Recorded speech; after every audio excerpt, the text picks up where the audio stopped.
All right, guys, welcome back for another video. Today on a little pond. Got it right behind me here. We got a real nice day. It's probably upper 50s, maybe right around 60. Little west breeze. It's sunny, kind of partly cloudy out right now. And we're gonna be chasing some crappies today. I wanna do a catch and cook video for you guys. I haven't done one in a while. I've been primarily catfishing this year, so I wanna mix it up and see if I can catch some crappies.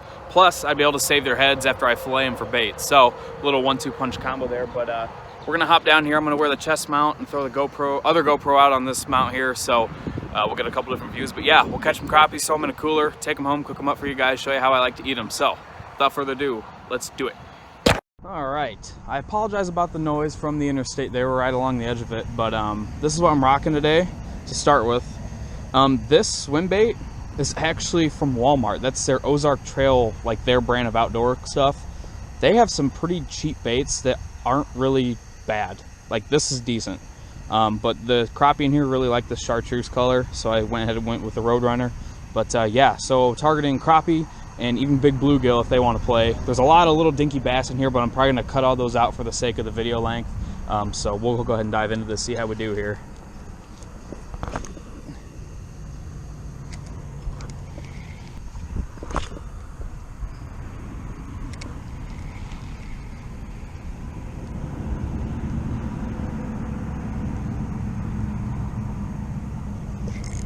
There's a fish.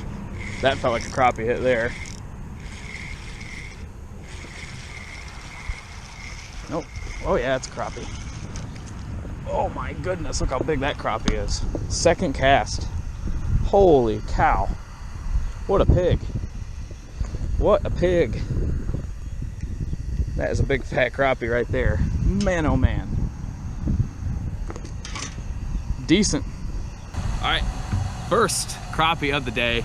Not a bad way to start. Second cast. So I'm gonna go ahead and toss this guy in the cooler. Plenty big, probably about a 10-incher. I'll give him a measure real quick, but yeah, first one. Only need like 3 or 4 of these to make the meal, so let's keep it up.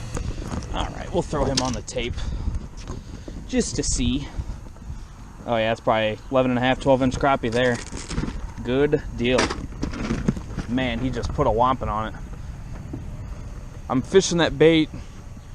As soon as it hits the water, I'm sticking my rod, let me show you, straight up and down, and I'm just giving it a real slow roll, and as it's being reeled in, it's also going lower in the water column, all right?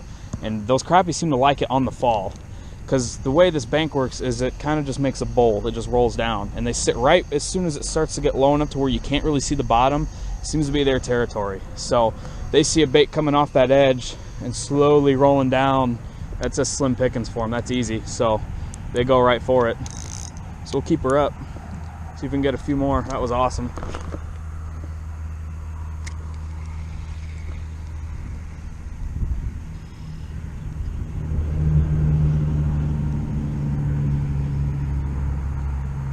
Another bite, another one. That looks like another crappie. Oh yeah, 2 casts in a row, man. They are just on fire. The bite is absolutely on fire. That's another real big one. Oh my God. Look at that. Are you kidding me? That is at least a 12 or 13-inch crappie right there. Oh my goodness. Whew. And there's our second one. That's 3 casts. 3 casts in a row I've caught 2 fish. That's amazing. That is awesome, man. What a beast. Sweet. Let's go ahead and get this guy right in the box. There's 2. I think 1 or 2 more in the cooler and we're gonna be done. But hell, if they're biting this good, I might just keep stacking them up. Save some for later.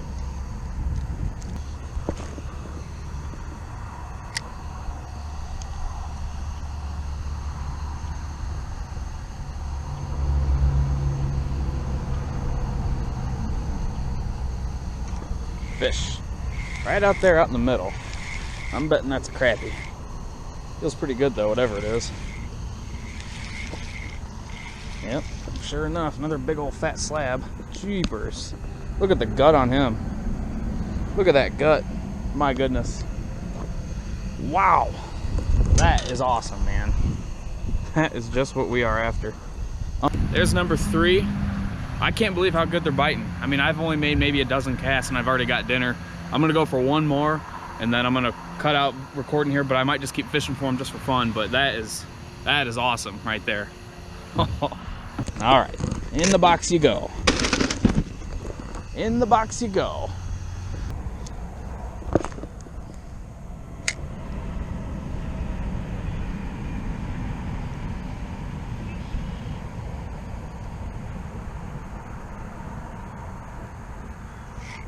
Fish. That almost feels like a bluegill. That's because it is a big old bluegill. My God, look at that giant bluegill. You know what? I think that's going to make our last fish on this trip here. I'd like to do another crappie, but bluegills are just as good. Actually, bluegills are my favorite freshwater fish to eat, that is. I just think they got the best tasting meat, but we'll go ahead. That's a big one there. We'll keep him. And that'll wrap up our fishing portion of the video. So, cool. There's that gill. Great big, real pretty. Got that kind of peach color on the bottom with the orange belly. So sweet, we'll get that in the cooler and we'll see you guys in the kitchen. Okay, gang, we are back home now. I just filleted all the crappies and the bluegill. Once I fillet them, I put their meat right into ice water. Once I get them inside, I take them to the sink, rinse them off, get the blood off, the scales off if there are any of the slime, and then it's right back into that same bowl with fresh water, and I put salt in it, and it's in the fridge right now, and it sits in that salt water until I'm ready to go to cook it. As I'm prepping here, I'll show you guys what I do. First things first, I gotta get the batter ready, and all that is, I do it in a gallon size, or a gallon zipper bag, all right, because there's no mess. I can dump this, there's gonna be no mess when it's time to clean up, and you can just throw this whole bag away without a mess either. So, real easy way to do it. All this is flour, salt, pepper, garlic powder, cayenne pepper, and Creole seasoning, all right? The seasoning stuff has been a lifesaver for fish lately. That's all it is right there. Or you can find it just about anywhere. I got this at my local grocery store, but Walmart has it, I'm sure. Really awesome stuff. All right, you can put it on just about anything, but it's really good on fish. This batter doesn't need a whole lot because we're gonna make fish tacos. And the idea of fish tacos is everything you put in the taco is supposed to complement the meat. So the meat, or the fish itself, the batter doesn't need a whole lot of work, but I do like a little bit of spice and flavor in the fish itself. So let's keep going. So we're gonna be pan frying today's fish. So I have a big cast iron skillet and vegetable oil. Only about maybe 1/2 inch of vegetable oil off the bottom. Pan frying it, you just kind of do a side at a time. So I get it up to temperature, and I don't have a thermometer or anything. I just actually sprinkle some batter in, and if it starts fizzing, if it starts frying the batter, it's ready to go. So that's what we're gonna do right now. So I took the fish out of the salt water, rinsed the salt water off, and then I patted them dry with a paper towel. So they're wet, but not like sopping wet, right? They're just kind of damp, which is good because it needs to pick up this batter. So that's enough. It's still wet enough that it'll pick up the batter, but you don't want it sopping wet, because if it's sopping wet, it'll make that batter like doughy and it won't fry really well. So make sure it's not sopping wet. All right, so I've got these cut up into just about bite-sized pieces. All right, they're all about that big. When you think of a taco, you don't want real giant pieces of meat in there. But I'd say this would probably be about the biggest you could go on them. So, you know, you think when you get like steak tacos at a restaurant, they're like little itty bitty pieces. So these are a little big, but just for the sake of it being fish and I need to batter it all, this is gonna be the easiest way to do it. Okay, first batch of fish is in the bag, and now it's the easy part. You just give it a shake, and that's gonna evenly coat this each piece of that fish, okay? Now you can't take a big handful of these fish fillets and just glob them in there, because they'll stick together while they're getting coated, and you'll have parts of that fish that isn't fried, because once it gets in that oil, it'll separate itself, but you'll have parts of it with no batter, okay? So you wanna make sure you throw them in individually, and if you can, I mean, I think it's easier to do them in chunks or little bite-sized pieces as opposed to a whole fillet, but I get it if you wanna do a whole fillet, that works too. Just be mindful that you can't throw them all in at once. All right, so all the crappies are done. I staged them all right here after I got them all battered, and now we're going to go right into the oil. All right, so when you lay these in, make sure you lay it away from you, because that oil will splat back up on you. So we'll just fill this pan up. You don't want to overcrowd it, but you want to give them a little bit of space in between each other. Putting these fish in is actually going to cool down that oil a little bit, so you might have a little bit of time where it doesn't fry quite as well. But don't mind it, it'll heat right back up. It's just from this change in temperature is all.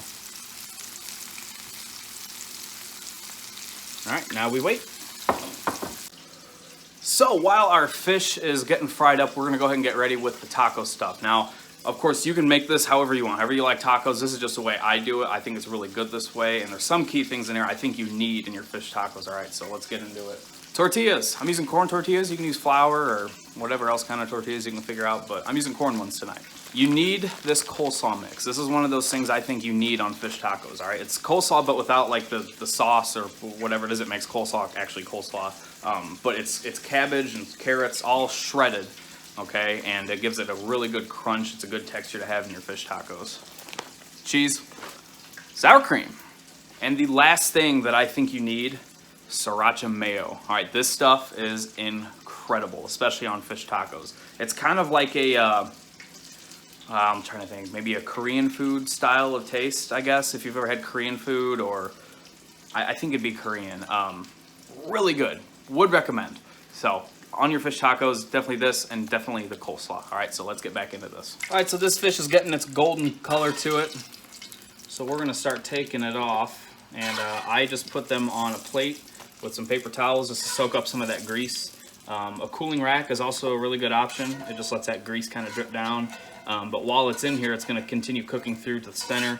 As you can see, I think a lot of that batter fell off, and it's because I didn't really put a bonding agent on there. So by that, I mean, a lot of people use like hot sauce. So put hot sauce on the fish prior to putting it in the batter, and it helps it stick a little bit. This is super light battered, okay? There is hardly any batter that's stuck on there, but that's okay. For fish tacos, that's about perfect. So we'll dive into how we assembled these bad boys. All right, so we went ahead and toasted our tortilla so they're like solid, you know, they got the burn marks on them. First things first, sour cream, all right? Just take a small spoonful, hold your taco, and I just run it right on the bottom of it, all right, just like that. Easy peasy, get as much as you like. You don't need a whole lot, but whatever. After that is when we can go to the fish, okay? And just sprinkle on, it don't take much to fill up this little tortilla. I'm gonna take the smaller pieces because they're a little bit crispier. That's gonna be pretty good on that. So maybe a couple more. Do the trick there. Perfect. After that, we're gonna do the cheese. You put the cheese on top of the meat, you set it on top of that the lettuce mixture, and it's just gonna fall right off. So just a little bit of cheese, not much. From there, we go ahead and open up our coleslaw and put a little bit of that on top. Bingo. And then the best part right there, the sriracha mayo, finish her off. And it don't take much to get a lot of flavor out of this. I just drizzle it right on top. And that is our completed fish taco. I mean, doesn't that look good? Awesome. All right, so I got my plate of them right, y'all. Okay, and they look awesome. All right, there's definitely at least enough to make, I'd say, 2 more tacos in there. So yeah, 4 was a little too much, but that's okay. We could have done with just the 3 crappies. That bluegill probably kicked us in the ass a little bit, but hey, I'm not complaining. It's extra fish. So here we go. There it is, a real beauty. Let's go ahead and dive in.